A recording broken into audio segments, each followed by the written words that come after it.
Assalamualaikum everyone, welcome to my channel Bring No English. Hope you guys must be doing well and must be healthy and Angidori. After a long time, I'm making the video of advanced level. Now we are going to start advanced level and today is the first lecture of advanced level present simple in passive. आज हम active passive यानी पढ़ेंगे in present simple. Like passive voice we will study in present simple and I will also teach you the difference between both of them. कि मैं आपको इन दोनों का difference भी बताऊंगा that what is the difference between active and passive. It will be very important for you guys because sometimes students get confused कि active क्या है, although they know about passive but they get confused कि उनके समझ में नहीं आता कि active क्या है. So from the beginning we will study it already कि मैं आपको एक्टिव का भी ज़रूर आपको आइडिया दूंगा. पहले तो हम पढ़ेंगे इसकी पैसिव की definition, what does passive talk about, और एक्टिव का आपको उसी में आइडिया हो जाएगा. Clear? So right now we are going to study about passive definition. It tells us what is done to someone और समथिंग. मैंने बहुत ही ईजी लिखी है, बहुत ही ईजी डेफिनेशन लिखी है कि ये बताता है कि किसी के साथ क्या होता है, यानी क्या किया जाता है, ये उसके ज़रिए बताया जाता है. जैसे कि अगर मैं बोलूं कि मुझे पढ़ाया जाता है तो ये एक सेंस देता है पैसिव का. जैसे कि आपको मारा जाता है या पौधों में पानी डाला जाता है, तो ये डेफिनेशन का जो एक्चुअली एक सेंस है और एक मीनिंग है, it is talking about this कि it tells what is done to someone. ये बताता है कि क्या चीज़ होती है किसी के साथ, क्या चीज़ की जाती है किसी के साथ, और किसी शख्स के साथ या किसी भी चीज़ के साथ, समवन. ठीक है? So this is the definition of passive. Passive की definition ये होती है.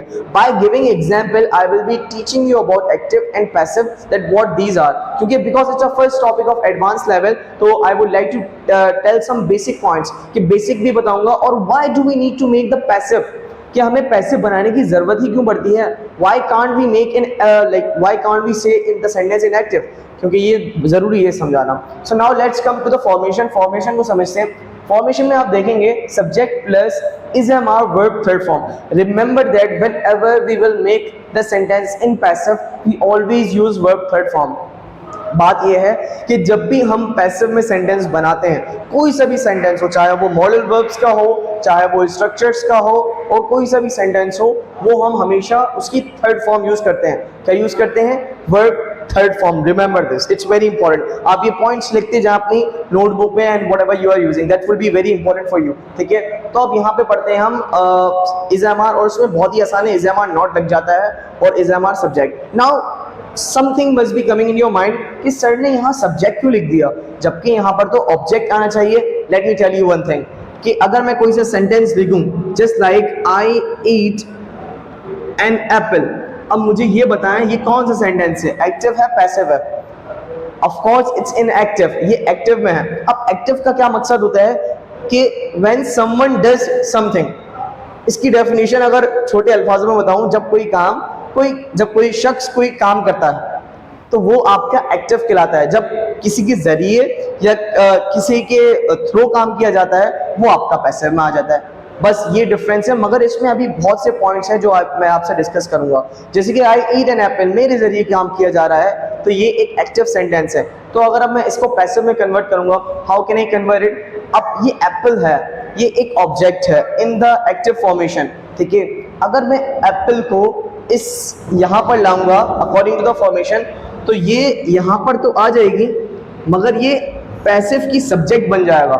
जब भी मैंने यहाँ पे directly I have mention subject over here, it's very important. An apple, अब यहाँ पे आप देखेंगे इज एम आर आ रहा है. Is am are, you guys can check over here, is am are. An apple is a one, as you guys can सी.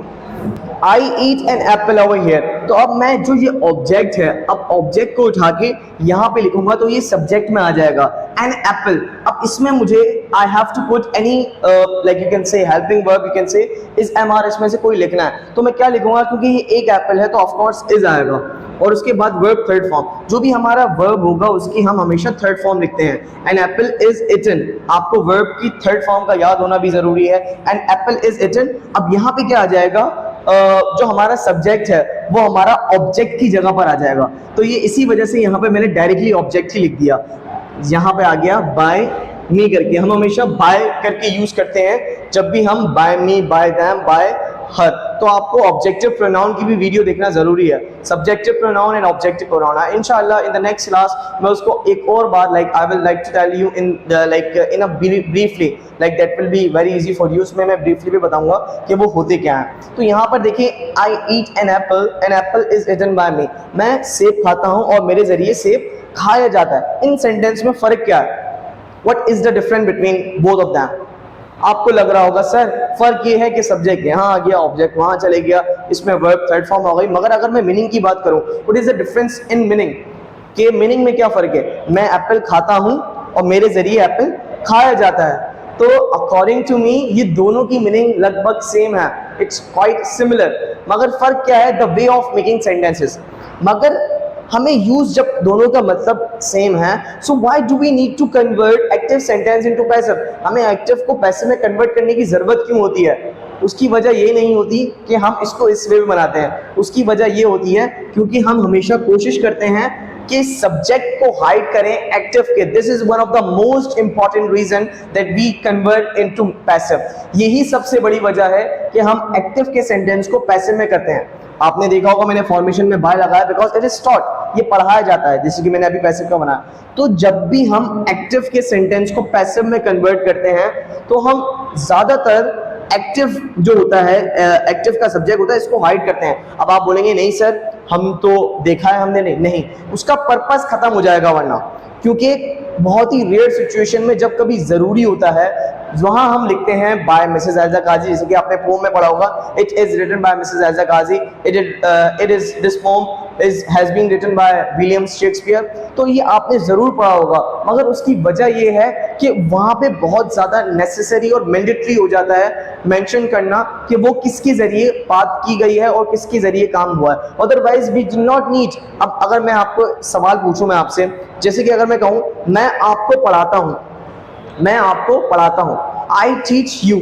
अगर मैं सिंपली अगर पैसिव में बताऊं उर्दू में इसको, तो मैं ये कहूंगा कि आपको पढ़ाया जाता है, आपको पढ़ाया जाता है। सो अगर if I right this sentence just like I teach you, तो ये आपका एक्टिव सेंटेंस है, ठीक है। मैंने कहा आपको पढ़ाया जाता है, मैंने क्या छुपाया?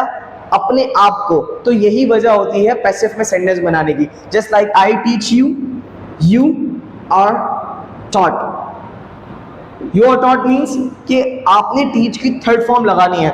अगर वहां पे ज्यादा जरूरी है मेंशन करना कि किसके जरिए काम हुआ, then you can mention by sir Hussain और by anyone else. Otherwise there is no need to mention, क्योंकि आपका पैसिव का मकसद ही होता है कि आप उसके सब्जेक्ट को, एक्टिव के सब्जेक्ट के हाइड करके बताओ। Now I am going to ask you some sentences and you guys must try to make it and I will also give the answer. मैं भी आपको उसका जवाब दूंगा। जैसे कि मैंने कहा पौधों में पानी डाला जाता है, सो हाउ कैन वी से इन पैसिव?